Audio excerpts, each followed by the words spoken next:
दीपस्तंभाप्रमाणे काम करतायत आणि तो जर दीपस्तंभ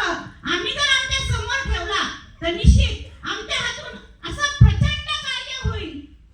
आता तुम्ही जस्ट ऐकलं की प्रत्येक क्षेत्रामध्ये तेवढे क्षेत्र